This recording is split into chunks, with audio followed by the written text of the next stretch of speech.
Just a second. Yes, ma'am, you can start. Okay. So good morning everyone.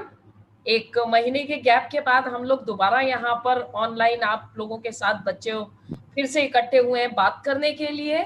और इतिहास के 3 chapters हम पहले कर चुके थे, तो आज जो हम एक महीने के बाद दोबारा आए हैं वो है हमारी फर्स्ट बुक के 4th chapter, thinkers, beliefs and buildings, यानी विचारक, विश्वास और इमारतों को लेकर के। उम्मीद करती हूँ इस एक महीने में हमने आपको मिस किया, आपने भी हमें जरूर मिस किया होगा। तो चलिए निकल पड़ते हैं आपसे हम फिर से इस अपनी यात्रा पर, जिसमें हम कई वर्चुअल टूर करेंगे। अपने जिस टॉपिक को हम लेकर के आए हैं स्तूपास पर, हम वर्चुअल टूर पर भी जाएंगे।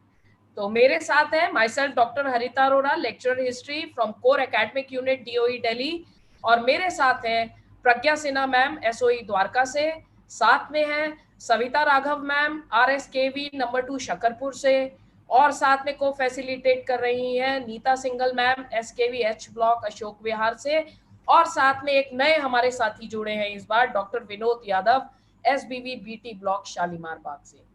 बच्चों, जैसा कि हर बार हमने आपसे बात की कि अगर आप कई बार नेटवर्क इश्यूज हो जाते हैं, तो अगर आपको ठीक से दिखाई ना दे या सुनाई ना दे तो अपने स्क्रीन को रिफ्रेश करें। Kindly refresh your screen if you can not see or can not hear properly. पूरी क्लास को आप पूरे स्क्रीन में देखें, यानी जो आपका वीडियो विंडो है नीचे दाएं कोने में, या that means on the right hand side नीचे की तरफ, उसके स्क्वायर पर अगर आप क्लिक करोगे तो आप इसे बड़ा करके देख सकते हो। That is it can be enlarge which is given at the bottom right corner of your video window. और चैट का उपयोग आप लोग इधर उधर की गप्पे मारने के लिए ना करें, चैट का उपयोग करें आप प्रश्न पूछने के लिए, क्योंकि हम भी बहुत मेहनत से आप लोगों के पास यहाँ पर जुड़े हैं कि आप लोगों तक अपनी आवाज को, अपनी बात को हम अच्छे से पहुंचा सकें, अपनी बात को कह सकें। और इस टाइम का अगर आप सदुपयोग करोगे तो उसके रिजल्ट्स भी आप ही को मिलेंगे। तो चलिए निकल चले हम आज विचारक, विश्वास और इमारतें। विचारक, विश्वास और इमारतों को यहाँ पर आप देख सकते हो, इसको 4 सब टॉपिक्स में जो है चैप्टर को हमने बांटा है। पहला है महत्वपूर्ण ऐतिहासिक स्मारक सांची और Amravati, that is important historical monuments Sanchi and Amravati, जिसके बारे में हम आज बात करेंगे। नेक्स्ट सेशन में हम बात करेंगे नए प्रश्न, वाद विवाद और चर्चाएं, that is when new religious theories they came up. नए विचारक थे मेन इस समय में, महात्मा बुद्ध है, जैन है, इसके अलावा करीबन 64 तरह के संप्रदाय थे। तो किस तरह की डिबेट्स हुई जिससे एक रिलीजियस हिस्ट्री जो है वो एक प्रोसेस, एक प्रोग्रेशन में आगे चलती है। तो नेक्स्ट उसमें हम बात करेंगे नए प्रश्न, वाद विवाद और चर्चाएं पर, बौद्ध धर्म और जैन धर्म पर, और नवीन धार्मिक परंपराओं को स्थापत्य और कला के माध्यम से समझना, that is the new religious traditions which came up to understand them through architecture and art। उसका थोड़ी सी झलकी आप आज सांची स्तूप में भी देखेंगे। तो आज जो हम बात करने वाले हैं महत्वपूर्ण ऐतिहासिक स्मारक सांची और अमरावती। सांची और अमरावती में हम बात कर रहे हैं क्या, क्यों और कैसे स्तूप का निर्माण होता था। यानी सबसे पहली बात है, जब हम बात करते हैं सांची स्तूप, अमरावती स्तूप, स्तूप है क्या? Very basic question. So we need to know what are stupas, why were stupas built and how they were built। उसके बाद हम जो बात करेंगे आज ही के हमारे सेशन में कि सांची स्तूप बच गया परंतु अमरावती नहीं, that is Sanchi stupa survived whereas Amravati did not. ये क्वेश्चन बोर्ड में भी आपके अक्सर आया है, बहुत बार आया है। और तीसरा मुद्दा जो हम उठाने वाले हैं आज चर्चा के लिए for today's discussion, that is understanding Sanchi sculpture through Buddhist literature. और यकीन मानिए सांची मूर्ति कला को बौद्ध साहित्य के माध्यम से समझने में बहुत मजा आने वाला है, बहुत विजुअल इम्पैक्ट्स आपको उसमें देखने के लिए मिलेंगे। साथ ही साथ हम बात करेंगे कि हम सांची स्तूप पर इतनी बात क्यों कर रहे हैं, that means what is the importance of Sanchi Stupa in Indian context, in Indian heritage. तो जैसे कि हर बार हमारी चर्चा का कोई ना कोई लर्निंग आउटकम होता है, मैं इस पे बहुत डिटेल में जाने के बजाय I would like to just say in brief कि 600 बीसी से 600 सीई जो आपकी फर्स्ट बुक है, ऑलमोस्ट लास्ट के 3 चैप्टर्स इसी से डील करते हैं। तो इस चैप्टर के अंदर जो हम बात करने वाले हैं वो है कि इस टाइम पीरियड यानी 600 बीसीई से 600 सीई के बीच के जो रिलीजियस प्रोसेस हुई, how that religious process brought a change in the cultural traditions of India। यानी वो जो रिलीजियस प्रक्रिया थी, एक धार्मिक घटनाक्रम की प्रक्रिया थी, उसने किस प्रकार भारत के सांस्कृतिक इतिहास पर, सांस्कृतिक जीवन पर जो है अपना असर डाला। और उसके अंदर सबसे बड़ी बात जो हम करते हैं वो है स्थापत्य और मूर्ति कला, क्योंकि संस्कृति जो है हमारी परिलक्षित होती है, gets reflected through the architecture and मूर्ति कला, that is all the arts या मूर्तियां जो बनाई जाती हैं उसको और ये हमारे लिए इतिहास के प्रमुख स्रोत भी हैं। तो चलिए निकल चलते हैं अब हम यात्रा पर। और सबसे पहली बात जो हम करेंगे कि स्तूप का मतलब क्या है, that is what is the meaning of stupa. स्तूप से अभिप्राय क्या है? देखिए, स्तूप संस्कृत में तो आता है स्तूप, ये आप देख सकते हो, इसका मतलब होता है टीला। टीला आप देख सकते हो, ये जो है अर्धगोलाकार क्षेत्र में ये जो बना हुआ है, इसको अंड भी कहा जाता है। और पाली भाषा में अगर कहे तो इसको बोला जाता था थूप, था ऊपा थूप। तो संस्कृत में अर्थ है टीला, यानी अर्धगोलाकार मिट्टी का वो पवित्र टीला। पवित्र इसलिए, होली इसलिए क्योंकि बुद्धिस्ट धर्म के अंदर इस उनका ये एक पवित्र स्थान है। क्यों पवित्र स्थान है?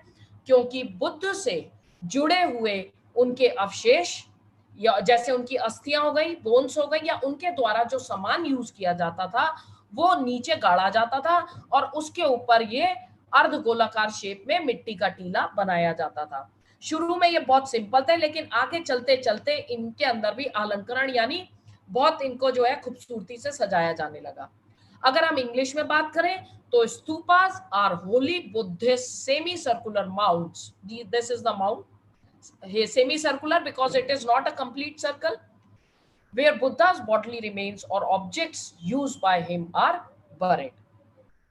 देखिए, बौद्ध धर्म के अंदर जो है जब हम बात करते हैं हमें बौद्ध धर्म के बारे में पता कहां से चलता है, तो बौद्ध जो है ग्रंथ त्रिपिटक्स, जिसमें आगे हम बात करेंगे जब हम बौद्ध धर्म और जैन धर्म की बात करेंगे। त्रिपिटक्स यानी सुत्त पिटक, विनय पिटक, अभिधम्म पिटक, इसके अंदर बुद्धा के दिए हुए सारी चीजों का जो है, जो कुछ कहा है उसका संकलन, उसका कलेक्शन है।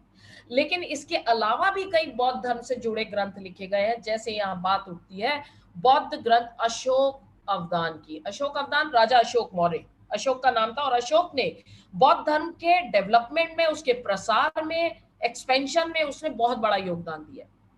तो अशोक अवदान कहता है कि राजा अशोक मौर्य ने बुद्ध के अवशेषों को अलग अलग, यानी रिमेन्स जो थे बुद्ध के, उनको अलग अलग उस समय के जो भी महत्वपूर्ण यानी इंपॉर्टेंट शहर थे, इंपॉर्टेंट सिटीज थी, वहां पर बांट दिया और उनके ऊपर उसने स्तूप बनाने के आदेश दिए। यानी कहा गया कि जो है, जो भी ये यहाँ पर बुद्ध के रिमेन्स है वो अलग अलग शहरों में बांट दिया, और वहां स्तूप यानी वहां पर लोग जाकर के बौद्ध धर्म से परिचित हो सकते हैं। जब सामने चीज दिखेगी तो ये भी एक एक्सपेंशन का तरीका था कि धर्म का प्रचार प्रसार कैसे किया जाए। तो अब एक और बहुत महत्वपूर्ण बात है जो मैं आपके संग शेयर करना चाहूंगी कि मैप में जैसे आता है, यहाँ लुम्बिनी है, लुम्बिनी आपने देखा, आज के नेपाल के अंदर है ये लुम्बिनी, और ये वो जगह है जहां बुद्ध के जन्म से संबंधित है। तो मैप के हिसाब से जरा इस पर बहुत ध्यान से देखिए। ये दूसरा रहा सारनाथ, जो आज की यूपी के अंदर पड़ता है, वाराणसी के पास है। ये वो जगह है जहां बुद्ध ने अपना पहला उपदेश दिया था। और तीसरा आता है भरूच। भरूच जो है वर्तमान मध्य प्रदेश के अंदर, और सांची भी मध्य प्रदेश के अंदर है। इस सांची के बारे में आज हम डिटेल में बात करने वाले हैं। यहाँ पर जो है स्तूप हमें मिले। उसके अलावा जो है हम देखते हैं बौद्ध गया बिहार के अंदर, ये वो जगह है जहां पर बुद्ध को पहली बार ज्ञान प्राप्ति हुई थी। और इसके साथ ही साथ महाराष्ट्र के अंदर अजंता और नासिक, दो और इंपॉर्टेंट स्थल हैं जो सीबीएसई के आपके लिस्ट के अंदर आते हैं। आंध्र प्रदेश के अंदर अगर हम बात करें तो अमरावती, क्वेश्चन हमारा अभी आगे आएगा भी, सांची बच गया परंतु अमरावती नहीं, और नागार्जुनकोंडा, ये इंपॉर्टेंट स्थल है जो आंध्र प्रदेश के अंदर है। आप देख सकते हैं, इससे अंदाजा लगा सकते हैं कि बौद्ध धर्म से संबंधित ये सारे स्थल कहाँ कहाँ पर हमें मिले हैं। तो ये एक्सपेंशन भी है, और साथ ही साथ आपको सीबीएसई की जो मैप लिस्ट है उसके हिसाब से जो 5 मार्क्स का आपका मैप आता है वो यहाँ पर आपका कवर होता है। अब हम बात करते हैं, सबसे पहले हमने बात की स्तूप का मीनिंग क्या है, व्हाट इज स्तूप। दूसरी, that is what are stupas. अब हम बात करेंगे व्हाई वर दे बिल्ट। भाई कोई भी चीज जब बनाई जाती है तो उसका कोई ना कोई रीजन होता है, दैट इज स्तूप का निर्माण क्यों होता था, यानी व्हाई दे वर बिल्ट। हुआ क्या कि महापरिनिब्बाण सुत्त है, महापरिनिब्बाण सुत्त है सुत्त पिटक का हिस्सा। सुत्त पिटक मीन्स सेइंग्स ऑफ बुद्धा, जो कंपाइल किए गए हैं त्रिपिटक यानी 3 टोकरियों में पहली टोकरी सुत्त पिटक। आप उसको उसका ग्रंथ समझ सकते हैं। आज की तरह उस समय में प्रिंटिंग प्रेस नहीं थी, तो वो लिख करके टोकरियों में रखा जाता था, इसीलिए पिटक कहा गया। त्रि यानी 3, उसमें से पहले सुत्त पिटक के अंदर कहा गया है जिसमें एक महापरिनिब्बाण। महापरिनिब्बाण का मतलब है द ग्रेट गोइंग फोर्थ। ये आप देख सकते हो, यहाँ बुद्ध लेटे हुए हैं और आसपास उनके अनुयायी खड़े हैं। ग्रेट गोइंग फोर्थ यानी जन्म मरण के बंधन से उनकी मुक्ति हो रही है, तो उनका परिनिर्वाण भी कहा जाता है। और अगर पाली भाषा में बोला जाता है महापरिनिर्वाण यानी महापरिनिब्बाण पाली में हो गया। तो जब बुद्ध जाने वाले थे तो उनके सबसे प्रिय शिष्य, बड़े क्लोज शिष्य थे आनंद। आनंद ने कहा कि हे भगवान, आप चले जाएंगे तो आपके जाने के बाद आपके इन अवशेषों का हम क्या करें, क्योंकि आपके प्रति हमारी इतनी श्रद्धा है कि हम उसको आम आदमी की तरह ट्रीट नहीं कर सकते। तो सबसे पहले तो बुद्ध ने मना किया। बुद्ध ने कहा कि भाई ऐसा मत करो, जो है मुझे विशेष सम्मान दे करके खुद को मत रोको। क्यों? आपो दीपो भवा, यानी अपने दीपक स्वयं बनो, तुम भी मेरे जैसे बन सकते हो, इसीलिए मुझे विशेष आदर दे करके जो है अपने आप को मत रोको। लेकिन अनुयायी श्रद्धा होती है गुरु पर, तो अनुयायी फिर भी जोर देते रहे। तो आखिरकार बुद्ध ने कहा फिर एक काम करो कि तथागत, तथागत बुद्ध के लिए उपयुक्त प्रयोग हुआ एक शब्द है कि तथागत के लिए 4 महापथों, 4 महापथ यानी 4 डायरेक्शंस पर, इन 4 डायरेक्शंस, चौक पर एक थूप, थूप यानी स्तूप, स्तूप को पाली में थूप कहा जाता है। वहां जाना, आप एक थूप बनाओ यानी स्तूप बनाओ और उसमें 4 डायरेक्शंस के बीच में बनाओ, और वो ऐसी जगह होगी कि जो कोई भी वहां जाकर के धूप माला चढ़ाएगा, सिर झुकाएगा या वहां बैठ करके मेडिटेशन करेगा, तो वो जगह उसके दिल में शांति लाएगी और हमेशा के लिए उसके लिए सुख और आनंद का कारण बनेगी। तो इस तरह से स्तूप्स का निर्माण यानी कंस्ट्रक्शन ऑफ स्तूपास स्टार्ट हुआ है। यानी अभी हमने कवर किया व्हाट आर स्तूपास, हमने बात की why they were built. Am I clear till now? Ma'am unmute yourself please. Okay, अब हम बात करते हैं कि स्तूप का निर्माण कैसे होता था। हमने व्हाट कवर कर लिया, हमने व्हाई कवर कर लिया, now we are going to how these stupas were built. देखिए, जब भी किसी भी चीज का कंस्ट्रक्शन करना होता है, निर्माण करना होता है, तो एक तो बात आती है उसकी टेक्निकल एस्पेक्ट यानी उसकी संरचना। सबसे इंपॉर्टेंट बात आती है फाइनेंस की, यानी किसी भी चीज को अगर आप करोगे तो उसके लिए फाइनेंसेस चाहिए। तो इस स्तूप के निर्माण के अंदर हम 2 तरह से 2 एस्पेक्ट में देखते हैं। एक तो है दान के द्वारा यानी डोनेशंस जो दी गई, और दूसरी हम बात करेंगे स्तूप की संरचना यानी technical aspect of stupas, how it was being built. तो सबसे पहले हम बात करते हैं दान की। ये आप यहाँ देख रहे हो, अभी आप डॉक्यूमेंट्री में भी आगे देखोगे कि ये कहाँ पर ये अभिलेख बना हुआ है। ये दानात्मक अभिलेख है। अभिलेखों के बारे में 2nd और 3rd चैप्टर को डील करते हुए आपको मैंने बताया था। अभिलेख मीन्स इंस्क्रिप्शंस। तो वो जो है जिस तरह से आज भी आप रिलेट करके देख सकते हो, मंदिरों में या कहीं जो लोग डोनेशंस देते हैं, तो उस समय में भी लोग डोनेशंस दिया करते थे। डोनेशंस देने वाले लोग कौन होते थे? आज की तरह बड़े बड़े वीआईपीज की तरह अगर आप उसको कंपेयर करो तो उस समय के राजाओं, जैसे सातवाहन राजाओं ने इसके लिए डोनेशंस दिए। और कई बार जो है शिल्पकार, शिल्पकार यानी जो लकड़ी का काम करना, लोहे का काम करना, सोने का काम करना, ये सारे शिल्पकार कहलाते थे। तो ये शिल्पकारों ने भी एक तोरण द्वार, अब आप पूछेंगे तोरण द्वार क्या होता है? तोरण द्वार, ये आप देख सकते हो यहाँ, मेरे एरो पर ध्यान दीजिए, ये रहा, यानी द मैग्निफिशेंट गेटवे, बहुत सजा धजा गेटवे, ये है तोरण द्वार, जिसपे यहाँ नक्काशियां भी की गई हैं। और सांची के अंदर ये 4 डायरेक्शंस में आपको देखने को मिलता है। तो ये शिल्पकार जो है, उन्होंने एक तोरण द्वार के हिस्सा जो है, हाथी के दांत का काम करने वाले शिल्पकार थे। देखिए आज की डेट में हाथी का दांत लेना एक जो है अपराध माना जाता है, लेकिन उस समय में हाथी के दांत पर, यानी Ivory, which is called Ivory, वो काम उस पर हुआ करता था, बड़ा बारीक और महीन काम हुआ करता था। तो एक जो है तोरण द्वार पर शिल्पकारों ने दिया। इसके अलावा जैसे आज ट्रेड यूनियंस होती हैं, उस समय में भी व्यापारियों की श्रेणियां होती थी, कुछ व्यापारियों की श्रेणियों द्वारा भी दान दिया गया है। और कई बार दान जो है वो बौद्ध धर्म को मानने वाले भिक्षु और भिक्षुणियों के द्वारा भी दिया गया है। अब ये दानात्मक अभिलेख जो है बच्चों, ये अभिलेख आज की डेट में हमारे लिए इतिहास के, हिस्ट्री के बहुत बड़े सोर्स हैं, because they tell us about how the people they used to tell about themselves। अभी आप देखो कि कई जगह जो है, कई ऐसे दानात्मक अभिलेखों में महिलाओं ने, पुरुषों ने, यानी फीमेल्स ने जो दान दिए या मेल्स ने जो दान दिए, उसमें अपने नाम के साथ साथ अपने गांव के नाम भी बताए हैं। और केवल गांव के नाम नहीं बताए, अपना प्रोफेशन, अपना पेशा, और तो और अपने रिश्तेदारों के नाम भी लिखे हैं। तो आप देखिए ना, जैसे आज की डेट में ये हिस्ट्री के सोर्स है। कभी कभी मेरी कल्पना दौड़ती है, तो मैं सोचती हूँ आज से 1000 वर्ष बाद क्या पता हमारा भी कोई लिखा हुआ टुकड़ा कहीं कुछ मिले और वो भी जो है एक हिस्टोरिकल सोर्स बन जाए, क्योंकि हिस्ट्री तो लिखी जा रही है ना, कॉन्टिन्यूअस हिस्ट्री इज बिकमिंग। तो इसमें अब हम वापस आते हैं टॉपिक पर। स्तूप का निर्माण, एक तो दान द्वारा, दूसरी अब हम बात करते हैं स्तूप की संरचना, यानी स्तूप बनता कैसे था। यहाँ देखिए स्तूप के कई सारे भाग दिए हैं। अंड, ये बीच का, ये देखिए ये स्टार दौड़ के अंड के पास गया, ये रहा, ये अर्धगोलाकार जो है, ये है अंड। उसके बाद आती है ये हर्मिका। हर्मिका ये है बालकनी टाइप की, इसको जो है देवताओं का क्षेत्र की तरह से एक पवित्र होली माना जाता था, ये हर्मिका रही। और हर्मिका के बाद आती है जो एक पतली सी ये छतरी, ये डंडा सा निकल के जा रहा है ऊपर छतरी को टेक देने के लिए, ये है यष्टि।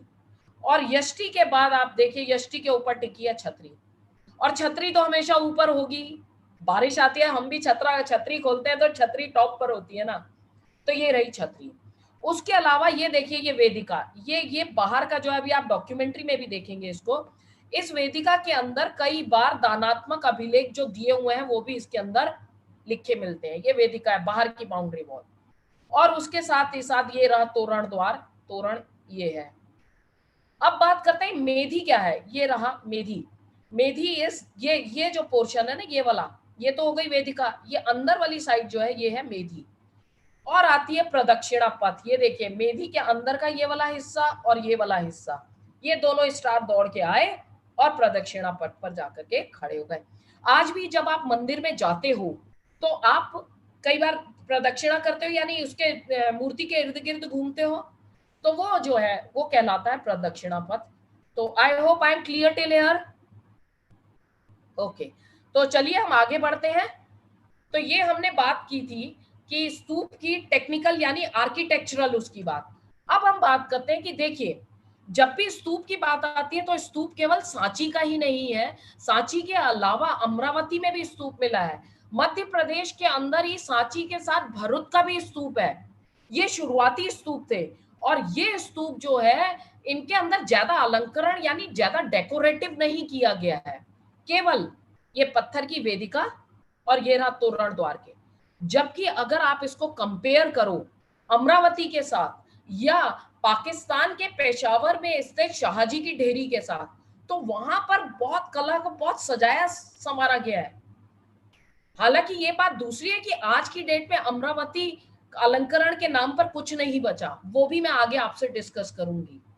तो ये कला के उदाहरण है। दूसरी चीज जो मैंने आपसे प्रदक्षिणा पथ की बात की थी, आप ये देखिए, मान लीजिए यहां से उपासक ने अंदर एंटर किया, अंदर एंटर करने के बाद जिस तरह सूर्य की परिक्रमा का जो एक अपनी डायरेक्शन है उसकी, उसी तरह से यहां से जब हम द्वार से अंदर एंटर करते, प्रदक्षिणा पथ पे आते, तो इस टीले को, इस माउंट को अपने राइट हैंड साइड पर, इसको राइट हैंड साइड पर रख करके इसके आसपास प्रदक्षिणा की जाती थी।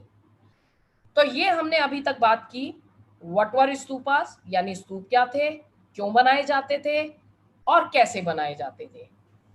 एक और चीज है। हरिता मैम, हाँ जी। एक बच्चे का प्रश्न है कि द्वार तो द्वार ही है, दरवाजा ही है, तो उसको तोरण द्वार क्यों कह रहे हैं हम? ओके, तोरण द्वार देखिए, इसके अंदर जो है, जिस तरह से आपने देखा, आप नहीं तो आप आगे जानेंगे, जिस तरह से अगर आप विजयनगर एम्पायर में देखें तो मंदिर के अंदर जाने के लिए गोपुरम्स कहा जाता था उसको। क्यों कहा गोपुरम? एक तो नाम से पता लगता है कि ये स्पेसिफिकली इस मंदिर से जुड़ा हुआ है, और वो बहुत ऊंचे ऊंचे विशाल खूबसूरत बने होते थे। उसी तरह से तोरण द्वार जो है वो स्तूप के साथ जुड़े हुए हैं और बहुत सुंदरता से उसको जो है बनाया गया है। But very good question, I appreciate this question. आगे चले जी। तो चलिए अब हम बात करते हैं स्तूप और चैत्य की। स्तूप तो हो गया, जैसे आपको बताया, अर्धगोलाकार मिट्टी का पवित्र टीला हो गया जिसमें बुद्ध से जुड़े हुए उनकी अस्थियां या उससे प्रयुक्त सामान गाड़ दिया जाता था। ये देखिए, चैत्य क्या थे, बहुत ही माइन्यूट सा डिफरेंस है दोनों में। चैत्य जो थे ये प्रेयर हॉल्स थे, लेकिन वो प्रेयर हॉल्स, ये आप देख सकते हो यहाँ स्तूप है बीच में, और जिसके नीचे जो है ये चैत्य जो थे ये अंतिम संस्कार से जुड़े हुए टीले होते थे, और स्तूप के आसपास ये प्रेयर हॉल्स बना दिए गए। चैत्य ज्यादातर जहां जहां स्तूप है वहां वहां हमें जो है उसके साथ बने हुए चैत्य भी देखने को मिलते हैं। जैसे कि लुम्बिनी के अंदर आप है, बौद्ध गया में है, गया जो कि आज बिहार में पड़ता है, सारनाथ यूपी में बनारस के पास, कुशीनगर फिर जो है बिहार में है।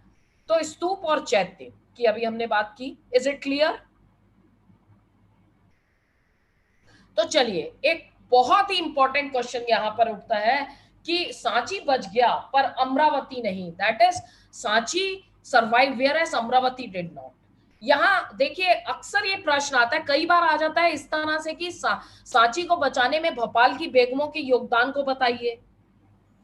तो क्वेश्चन जो है डिफरेंट किसी भी फॉर्म में आ सकता है। बेसिकली बात यह है कि कॉन्सेप्ट अगर आपको क्लियर है तो आप आंसर बिल्कुल दे पाएंगे और बिंदास दे पाएंगे। तो देखिए, अगर हम बात करते हैं, यहाँ देखिए सांची और अमरावती, अमरावती के स्तूप की खोज हुई 1796 में, जबकि सांची की खोज हुई उसके बाद यानी 1818 में। तो इसका मतलब है यहां बाद में खोजा जाना, सांची के डेस्टिनी अच्छी थी जो बाद में खोजा गया। नहीं तो क्या होता कि जिस तरह अमरावती के स्तूप को एक वहां के लोकल राजा थे उसकी नजर पड़ी, वो राजा को जो है मंदिर बनवाना था, और मंदिर बनवाने के लिए सोच रहे थे बड़े सुंदर से मुझे पत्थर मिल जाए कहीं से। तो उसने, उसकी नजर पड़ी कि उसने देखा, अरे भाई ये तो बड़ी सुंदर सुंदर ईंटें और पत्थर है। तो उसने यहाँ से, उसको अमरावती का इंपॉर्टेंस समझ में नहीं आई, और उस राजा ने वहां के पत्थरों का इस्तेमाल मंदिर निर्माण के लिए करना चालू कर दिया। दूसरी तरफ सांची पर देखिए, इसका भाग्य रहा, एक तो ये बाद में यानी 1818 में इसकी खोज हुई, दूसरी अच्छा है कि किसी रेल ठेकेदार या निर्माता की नजर नहीं पड़ी, नहीं तो उसकी ईंटें हटवा करके वहां पटरियां बनवा देता या पटरियों में उसका उपयोग कर लेता। एक बहुत बड़ी इंपॉर्टेंट हेरिटेज बिल्डिंग हमारी ऐसे ही खत्म हो जाती, तो बच गया। दूसरी चीज, एक तरफ अमरावती के साथ क्या हुआ कि जब इसकी खोज हुई, एक तो पहले तो राजा ने किया, दूसरा 1854 में गुंटूर डिस्ट्रिक्ट जो कि आंध्र प्रदेश में ही पड़ता है, वहां से पास ही है, वहां के कमिश्नर थे सर वॉल्टर इलियट। उन्होंने देखा बड़ी सुंदर मूर्तियां ये तो, और बड़े खूबसूरत तरीके से नक्काशी किए हुए पत्थर है, वो मद्रास ले गए उठा के, मद्रास ले गए कि भाई अपने घर में भी सजाऊंगा, वहां रखूंगा। और दूसरी तरफ सांची के साथ क्या हुआ कि इसके भी स्तूप के बचे हुए हिस्सों को लेकर के जाना चाहते थे फ्रांसीसी, लेकर के जाना चाहते थे अंग्रेज। लेकिन वहां पर थी भोपाल की बेगमें। उन्होंने कहा ना भैया नहीं, उन्होंने कहा कि उन्होंने इन लोगों को सेटिस्फाई कर दिया, प्लास्टर ऑफ पेरिस की एकदम रेप्लिका बना के दे दिया, यानी प्रतिकृति बना करके डिट्टो वैसी दे दी, और उन लोगों को सेटिस्फाई कर दिया कि भाई ये जो ओरिजिनल है हेरिटेज, इसको ओरिजिनल जगह पर ही रहने दो। जबकि सांची के अंदर जब मिला था 3 तो तोरण द्वार खड़े थे, 1 गिरा हुआ था, तो भोपाल की बेगमों ने बचा लिया, और दूसरी तरफ अमरावती को बचाने वाला कोई भी नहीं मिला। और अमरावती के साथ पहले तो गुंटूर डिस्ट्रिक्ट के कमिश्नर लेके गए, और फिर उसके बाद आ गए एशियाटिक सोसाइटी ऑफ बंगाल वाले, वो कुछ उठा के ले गए, कुछ मद्रास में इंडिया ऑफिस चला गया, और कुछ अंग्रेज अधिकारी अपने साथ लंदन ले गए कि भैया अपने घर में सजाएंगे, अपने गार्डन में लगाएंगे, बड़ा सुंदर है। तो और यहाँ पर हम कहेंगे भोपाल की बेगमों की स्मार्टनेस थी, उनकी इंटेलिजेंस थी कि उन्होंने जो है प्लास्टर ऑफ पेरिस का रेप्लिका बना करके अंग्रेजों को और फ्रांसीसियों को दे दिया। एक और इंपॉर्टेंट बात है, वो है सर जॉन मार्शल का योगदान सांची के अंदर। इन्होंने कई किताबें लिखी है सांची पर, और उसके वॉल्यूम्स के जो पब्लिकेशन था, उसके प्रकाशन के लिए भोपाल की बेगम सुल्तान जहां बेगम ने अनुदान भी दिया, यानी डोनेशन भी दी। और अमरावती के साथ क्या हुआ, पुरातत्ववेदा यानी आर्कियोलॉजिस्ट एच कोल कहते रह गए मत उठाओ असली कृति को उसकी ओरिजिनल जगह से, रहने दो। लेकिन अमरावती के मामले में उनकी बात किसी ने नहीं मानी, तो ये अमरावती का दुर्भाग्य रहा। और एक बात, एक तरफ मेजर अलेक्जेंडर कनिंघम के बारे में आपने पढ़ा है फर्स्ट चैप्टर में कि उनकी रुचि थी 600 ईसा पूर्व से 600 ईस्वी के बीच की, तो ये तो उसी टाइम पीरियड में आता था। तो मेजर अलेक्जेंडर कनिंघम में इसको पास आकर के इसको ऑब्जर्व किया, उसके चित्र बनाए, उसके रिमेन्स का निरीक्षण किया, अभिलेखों को पढ़ा, और इस गुंबद नुमा ढांचा जो ये बीच में था, इस गुंबद नुमा ढांचे के बीचों बीच खुदाई भी करवाई आसपास उसके, और एक बुक लिखी, और बुक पब्लिश भी हुई। और अमरावती के साथ कॉलिन मैकेंजी भी जुड़े, उन्होंने भी मूर्तियां देखी, उनका पिक्चर्स भी खींची, लेकिन कॉलिन मैकेंजी की रिपोर्ट अमरावती के मामले में छपी ही नहीं।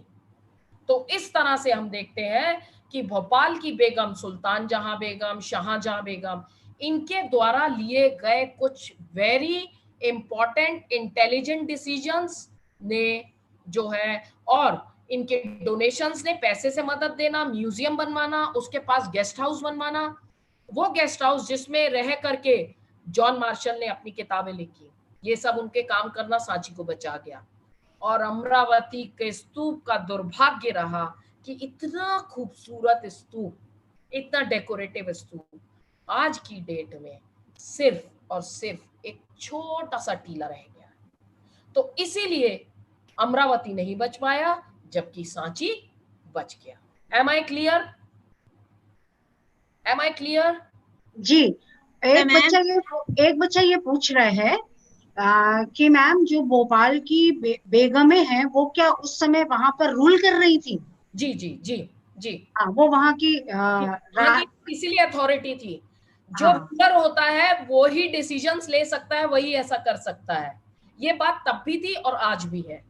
हरिता तो मैम, एक क्वेश्चन और है जी। हरिता, वो बच्चे पूछ रहे। लास्ट 5 मिनट्स में क्वेश्चंस लेंगे।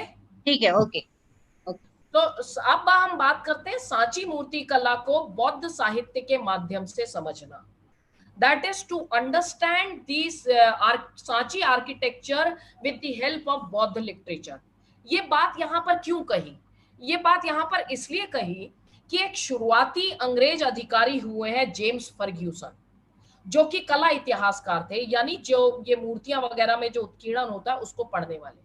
जेम्स फर्ग्यूसन अंग्रेज थे, वो बौद्ध साहित्य के बारे में नहीं जानते थे, तो उन्होंने यहाँ पर जितने भी सिंबल्स देखे तो उन्हें ये लगा कि ये जगह जो है वो तो बस सांपों और पेड़ों की पूजा का ही क्षेत्र है, जबकि वास्तव में बौद्ध साहित्य की कई कहानियां हैं। ये आप देख सकते हो, वेशांतर जातक की कहानी अभी आप डॉक्यूमेंट्री में और भी देखोगे, कई कहानियां हैं जो सांची के स्थापत्य यानी सांची आर्किटेक्चर में दिखाई गई है।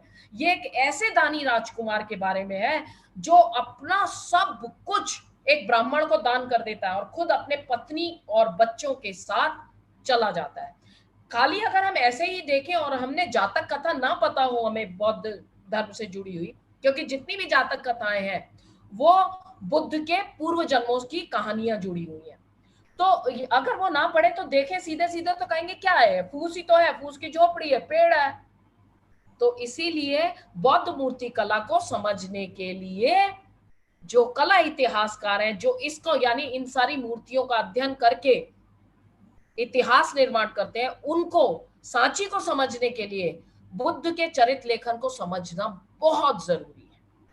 और इसके साथ ही साथ अब आप देखिए क्यों समझना जरूरी है, क्योंकि सांची मूर्ति कला के अंदर बुद्ध को कहीं भी प्रतिमा की तरह शुरुआत में नहीं दिखाया गया, बाद में जुड़ा था वो। शुरू में बुद्ध का ये देखिए, अब ये पेड़ है बोधि वृक्ष, इस पेड़ के नीचे ये प्रतीक है बुद्ध की ज्ञान प्राप्ति, क्योंकि बौद्ध गया में पेड़ के नीचे बैठकर ही बुद्ध को ज्ञान की प्राप्ति हुई थी। और ये रहा उसमें रिक्त स्थान यानी खाली जगह, एम्प्टी सीट, ये बुद्ध के ध्यान की दशा का प्रतीक है। फिर हम बात करते हैं, ये देखिए स्तूप, ये सारी पिक्चर्स आपकी बुक में दी गई है।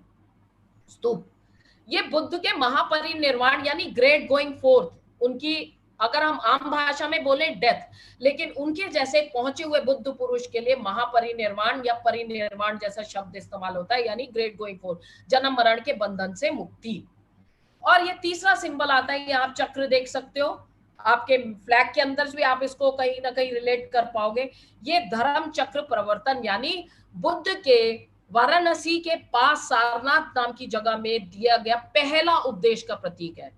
ये उपदेश वहां पर बुद्ध ने जब बौद्ध गया में उनके ज्ञान की प्राप्ति हुई तो सारनाथ आकर के पहला उपदेश उन्होंने यहीं पर दिया था।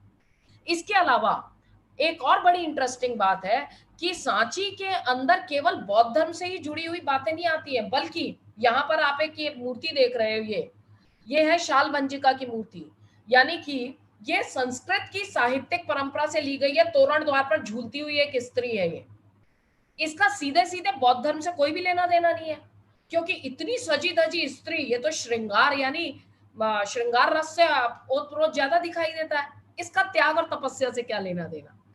लेकिन बौद्ध धर्म को जिन लोगों ने अपनाया वो भी कहीं दूसरे धर्मों से ही आए हुए थे, तो दूसरे विश्वासों, प्रथाओं और धारणाओं का बौद्ध धर्म के अंदर एमलगमेशन यानी उसका समायोजन, उसकी इंटरमिक्सिंग हम देखते हैं।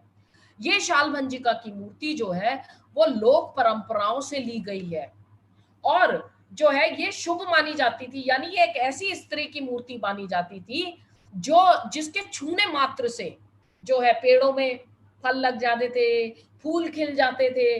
तो इसीलिए जो है इसको यहाँ पर उपयोग कर लिया गया होगा, क्योंकि सांची स्तूप होली है और जो अन्य धर्मों से लोग आए थे उन्होंने अपने साथ जो कुछ भी पिछले वो लेकर के आए थे उसको उन्होंने यहाँ पर समायोजित कर लिया, उसको साथ में जोड़ लिया। तो एक किनारे पर पेड़ पर खड़े होकर झूलती हुई यह स्त्री है। इसके साथ ही साथ सांची के अंदर सर्प, यानी सर्प का मतलब होता है ये मृत्यु का यानी डेथ का, और पुनर्जन्म यानी रीबर्थ का प्रतीक है, इसका इस्तेमाल हुआ है। हाथी का हुआ है, हाथी यानी जो शक्ति और ज्ञान का प्रतीक माना जाता था, यही वो हाथी। अब ये देखिए, ये एक मूर्ति है, बीच में ये स्त्री है जिसके ऊपर जल से अभिषेक कर रहे हैं दोनों तरफ हाथी। इसको कहा जाता है, कला इतिहासकारों का मानना है कि या तो ये बुद्ध की माँ माया, बुद्ध की माँ का नाम माया था, उनकी है मूर्ति, या ये उस समय की लोकप्रिय देवी थी गजलक्ष्मी, जो गजलक्ष्मी भी भाग्य की देवी मानी जाती है, या तो ये उनकी मूर्ति है। तो इसके बारे में दो ओपिनियन है। और ये जो है इस तरह से सांची के स्तूप के अंदर सिंबल्स का यानी प्रतीकों का इस्तेमाल हुआ है, और इन प्रतीकों के अंदर तभी हम प्रतीकों को समझ सकते हैं जब बौद्ध साहित्य का अध्ययन किया गया होगा। और सांची के स्तूप के अंदर बंदर है, घोड़े है, गाय है, बैल है, ये रहा मोर, जातक कथाएं, कईयों का चित्रण हुआ है। तो जब तक समझा नहीं होगा बौद्ध साहित्य को तब तक हम समझ नहीं पाएंगे। इसीलिए कहा जाता है कि जेम्स फर्ग्यूसन सांची को समझने में चूक गए और उन्होंने सांची को सिर्फ पेड़ और सांपों की पूजा का केंद्र मान लिया, क्योंकि बुद्ध साहित्य से वो अननोन थे, अनभिज्ञ थे। बौद्ध साहित्य उन्होंने नहीं पढ़ा था और केवल जो मूर्तियों के अंदर उत्कीर्णित था उसी का अध्ययन करके उन्होंने जो है अपना कंक्लूजन, अपना निष्कर्ष दे दिया। तो इसीलिए जेम्स फर्ग्यूसन चूक गए और जो है बौद्ध साहित्य का साथ जब बाद में मिलान करके देखा गया तो सांची के जो मूर्तियों से एक रहस्य की खुशबू आ रही थी, वो रहस्य का पर्दा उठता चला गया। Am I clear till now? Yes, Yes, yes, ma'am. yes. तो सांची के स्तूप के अगर हम importance, what was the importance, सबसे पहले ये अब तक आप समझ भी गए होंगे कि प्राचीन भारतीय स्थापत्य का बेहतरीन नमूना है। That is it is a very very good example of ancient Indian architecture. Secondly, बौद्ध धर्म के विचार और परंपराओं की जानकारी का बहुत बड़ा स्रोत है। That is it is a source to know the Buddhist traditions and what was the philosophy of Buddhism. तीसरी चीज, शुरुआती बौद्ध धर्म को समझने के लिए भी एक बहुत ही इंपॉर्टेंट सेंटर है और इंडियन हेरिटेज का एक बहुत ही प्रीशियस जो है हमारे लिए एक स्मारक है। तो चलिए, जब भी हम बात करते हैं तो माइंड मैप बच्चों आप लोग जरूर बनाएं, क्योंकि माइंड मैप वो है जो आपको रिकैपिचुलेट करवा देता है कैप्सूल फॉर्म में। जैसे आज हमने डील की, अगर महत्वपूर्ण ऐतिहासिक स्मारक सांची और अमरावती की हम बात करें तो हमने बात की स्तूप के बारे में, स्तूप का मीनिंग, क्यों बनाया गया और इसकी संरचना यानी इसका आर्किटेक्चर के बारे में बात की। दूसरी बात हमने की सांची स्तूप कैसे बच गया। सांची स्तूप को बचाने में भोपाल की बेगमों का कंट्रीब्यूशन था, सर जॉन मार्शल के काम थे और अमरावती के बाद खोजा जाना था और कनिंघम ने इसके पुरातात्विक महत्व यानी इसके जो आर्कियोलॉजिकल इसकी इंपॉर्टेंस थी उसको समझा। तीसरी हमने बात की अमरावती स्तूप क्यों फिनिश हो गया, खत्म हो गया, सांची से पहले खोजा गया। भोपाल की बेगमों जैसा उसको बचाने वाला कोई नहीं मिला और यूरोपीय लोग उसके अवशेषों को उठा उठा करके ले गए अपने गार्डन्स में सजाने के लिए और आर्कियोलॉजिस्ट H.H. कॉल की बात किसी ने नहीं सुनी होती तो शायद बच गया होता। और हमने बात की सांची मूर्ति कला और बौद्ध साहित्य के रिलेशन पर, यानी जो प्रतीकों का जो पत्थरों पर उत्कीर्ण किए गए एनग्रेविंग्स थी जो पत्थरों पर, उनका क्या अर्थ है, मीनिंग क्या है।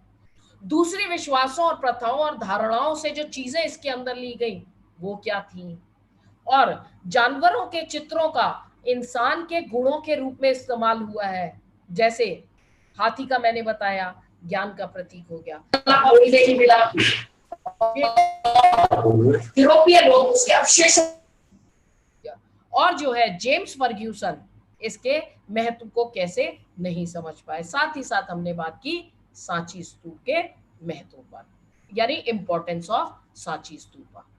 पहले क्वेश्चन आपको बता दूं जो बोर्ड परीक्षा में अक्सर पूछे गए हैं और जो क्वेश्चंस आप लोगों को एज होमवर्क करने भी हैं, वो है कि सांची और अन्य स्थानों की वास्तुकला को समझने के लिए बौद्ध धर्म ग्रंथों का अध्ययन आवश्यक है।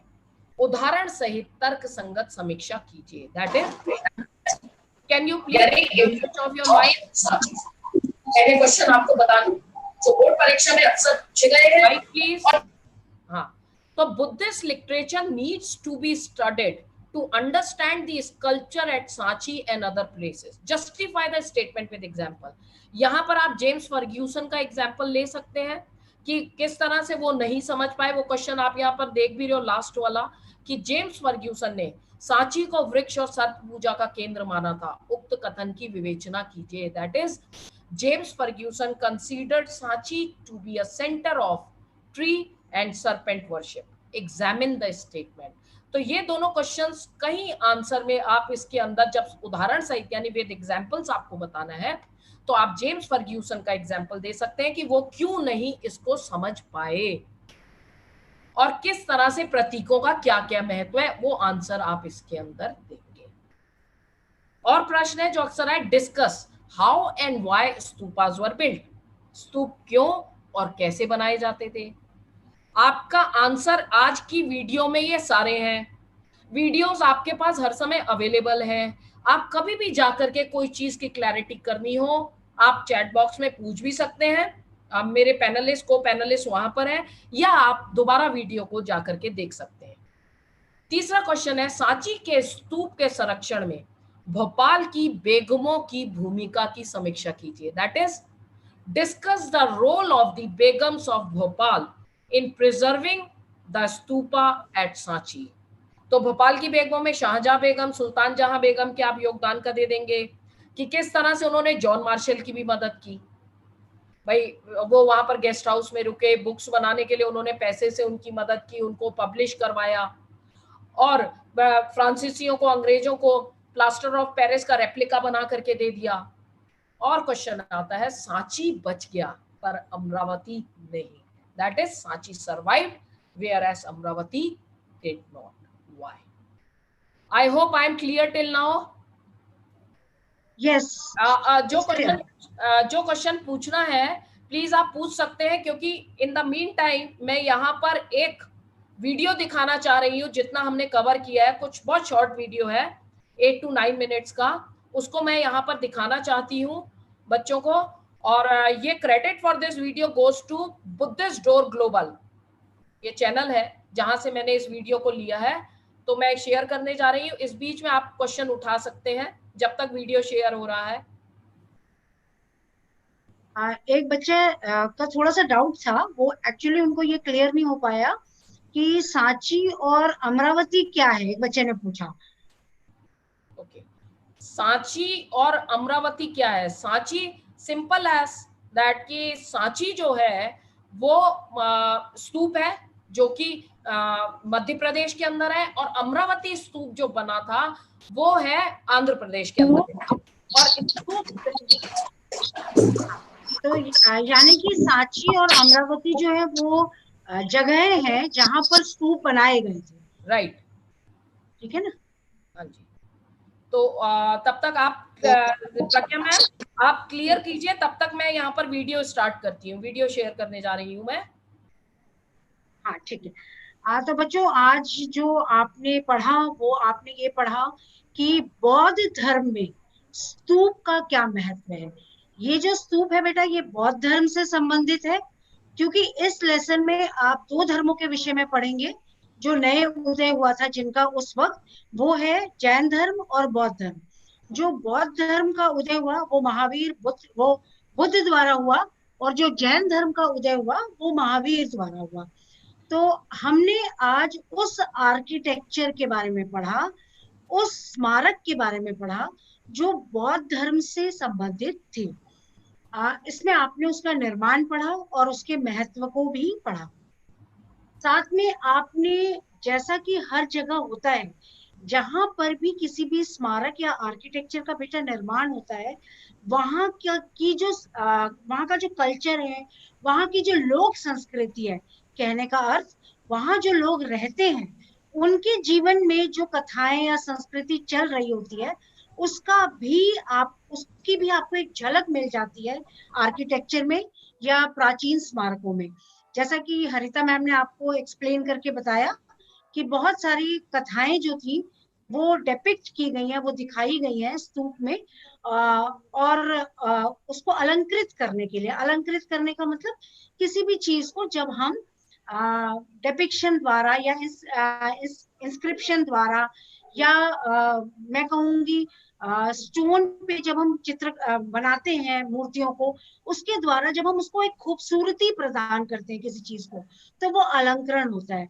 तो सांची का स्तूप, जैसा कि आपने देखा बेटा, बहुत ही खूबसूरत तरीके से अलंकृत किया हुआ है, बहुत सुंदर बनाया गया है, और इसीलिए ये हमारे देश के लिए एक धरोहर है, यानी हमारी एक सांस्कृतिक, हमारा एक कल्चरल हेरिटेज है।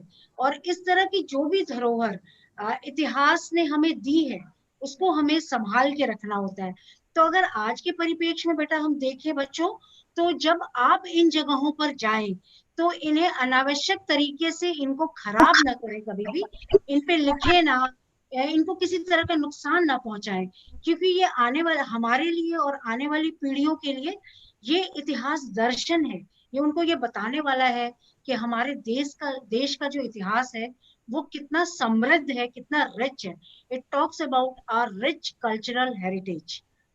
Thank you Harita ma'am. Ma'am आप क्विज ले लीजिए आगे, क्योंकि शेयरिंग में कुछ दिक्कत आ रही है। ओके बेटा, इससे जुड़े कुछ प्रश्न मैं आज जो मैम ने पढ़ाया उससे कुछ जुड़े प्रश्न मैं आपसे पूछ रही हूँ। देखते हैं आप कितना समझ पाए हैं। आप YouTube पे उसका उत्तर देते रहिए। मैं प्रश्न पढ़ रही हूँ। आज महत्वपूर्ण ऐतिहासिक स्मारक सांची और अमरावती के अंतर्गत जो हमने चर्चा की उस पे रैपिड फायर रिकैपिचुलेशन में कर रही हूँ। पहला प्रश्न आ रहा है बेटा आपके ऊपर, स्तूप संबंधित है। Stupas are related to. मैं 4 ऑप्शन दे रही हूँ।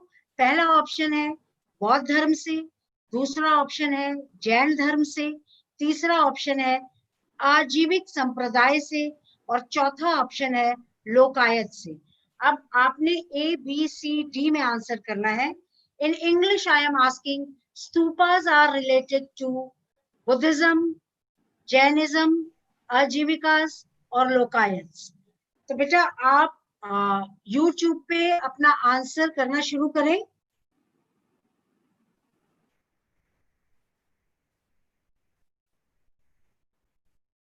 I'm again repeating the question बेटा। स्तूपास आर रिलेटेड टू, स्तूप संबंधित हैं बौद्ध धर्म से, जैन धर्म से, आजीविका से या लोकायत से। आंसर आ रहा है हरिता, आंसर आ रहा है, ए आ रहा है। हाँ, answers are coming. Stupa Buddhism से संबंधित है स्तूप। वेरी गुड, नाम भी लिखा आ रहा है बुद्धिज्म। जी हाँ, very good very good. Okay, the answers are coming. Stupas are related to. जिन बच्चों ने आंसर सी दिया है बेटा, ध्यान दीजिएगा। दोबारा से एक बार वीडियो देखिए। मैं फिर बता रही हूँ, आज हमने स्तूप की बात की है और स्तूप संबंधित है बौद्ध धर्म से। Now I come to the second question. Second rapid fire question आपके सामने आ रहा है बेटा। सांची के संरक्षण से जुड़े नाम हैं। The names related to preservation of Sanchi are. Sanchi के स्तूप को जिन्होंने बचाने में अपनी भूमिका निभाई वो कौन थे? इसका उत्तर आपने देना है। पहला है शाहजहां बेगम, दूसरा है सर जॉन मार्शल, तीसरा है मेजर अलेक्जेंडर कनिंघम और चौथा है उपरोक्त सभी। उपरोक्त सभी means all of them had contributed. The begum, Shahjahan begum, sir John Marshall and major Alexander Cunningham. And fourth is उपरोक्त सभी। इन सब ने ही किसी न किसी रूप में भूमिका निभाई है स्तूप को, सांची के स्तूप को बचाने के लिए। यस बेटा, answer. Next slide please.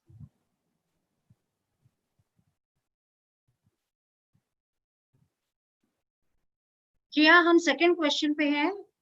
Yes बच्चों, answer. This question is on your screen. बच्चे लिख रहे हैं, all of them. Very good very good. हाँ जी, गुड बेटा, that means you have understood what has been taught today. In case you have any confusion, I am again repeating, video देखिए और video देखकर दोबारा अपनी नॉलेज दुरुस्त कीजिए। एक बार कुछ बच्चों ने ए ऑप्शन भी दिया है, शाहजहां बेगम। यस, वो इसलिए क्योंकि क्वेश्चन एक आया था बेटा, शाहजहां बेगमों की भूमिका क्या थी स्तूप को बचाने में। लेकिन उसके साथ साथ आप ये भी देखिएगा कि सर जॉन मार्शल और मेजर अलेक्जेंडर कनिंघम ने भी अपनी अपनी भूमिकाएं निभाई हैं। तो यहाँ आपका उत्तर बनता है बेटा डी, यानी उपरोक्त सभी। अब हम आते हैं क्वेश्चन 3 पर। क्वेश्चन 3 बेटा देखिए, जेम्स फर्गुसन सांची को वृक्ष और सर्प पूजा का केंद्र माना था उन्होंने, क्योंकि उन्होंने ऐसा क्यों सोचा कि it is a centre of tree and serpent why worship, why, क्यों ऐसा उनके दिमाग में आई ये बात? वे जैन साहित्य से अनभिज्ञ थे, he was not familiar with Jain literature. B, उन्हें जैन साहित्य का ज्ञान था, he was familiar with Jain literature. C, वे बौद्ध साहित्य से अनभिज्ञ थे, he was not familiar with Buddhist literature. And D, उन्हें बौद्ध साहित्य का ज्ञान था, he was familiar with Buddhist literature. This is one of the questions जो आपको कंफ्यूज करने के लिए दिया जाता है। बहुत ध्यान से चारों ऑप्शन पढ़ें और उसके बाद आंसर करें। आंसर आ गया है, लेकिन ए और बी भी आ रहा है। हाँ, इसीलिए मैंने कहा बी डी वो भी आ रहे हैं, लेकिन सी भी है। बच्चों, इस तरह के फेमिलियर सेंटेंसेस वाले क्वेश्चंस आपको कंफ्यूज करने के लिए दिए जाते हैं, इसलिए इन क्वेश्चंस को एक बार रिपीटिशन फॉर्म में एक बार और ध्यान से पढ़िए, कहाँ पे हाँ लिखा गया है, कहाँ पे नहीं लिखा गया है, और उसके बाद आप उत्तर दें। हाँ, यहाँ अभी भी कंफ्यूजन मुझे दिख रही है। बहुत सारे बच्चे सी आंसर कर रहे हैं, हरप्रीत, मोहित, शीतल, Ritik. The correct answer, beta, is D. He was, C. He was not familiar with Buddhist literature. उन्हें बुद्धिस्ट लिटरेचर का ज्ञान नहीं था, उन्होंने बौद्ध साहित्य को नहीं पढ़ा था, इसीलिए प्राइमा फेसी का अर्थ है जब हम किसी चीज को देखते हैं, जैसी उनको दिखा, जैसी वो चीज दिखी और जैसी उसमें संरचनाएं उनको दिखी, यानी उनको सांप दिखे या उनको वहां पे पेड़ दिखे जो उकेरे गए थे पत्थरों पर, तो उन्होंने उससे अंदाज लगाया कि भारत में जिस तरह सांपों की पूजा की जाती है, इसी तरह हो सकता है ये भी एक ऐसी जगह थी जहां वृक्षों और सांपों की पूजा की जाती थी। उन्होंने एक जनरल कल्चर के साथ उसको जोड़ा और उसका इंटरप्रिटेशन किया।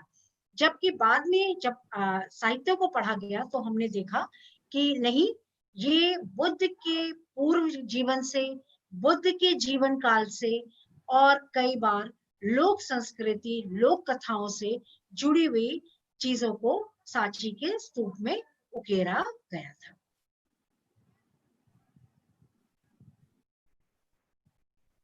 इसी के साथ बेटा हम हमारा जो आज का सेशन है वो यहाँ पे एंड होता है।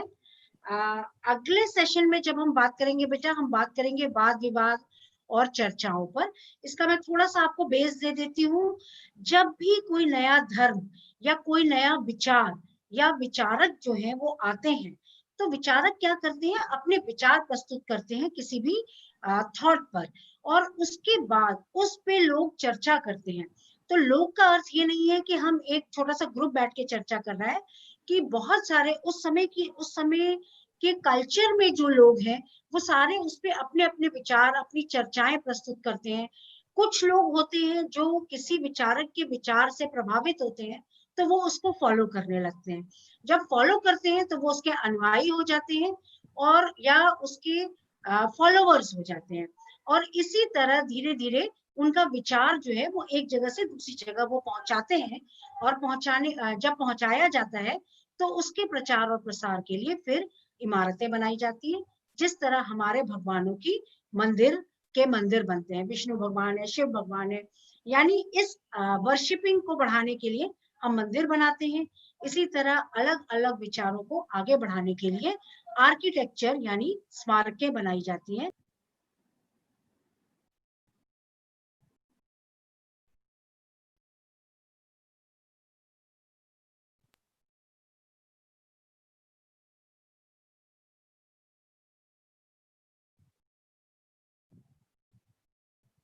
हेलो,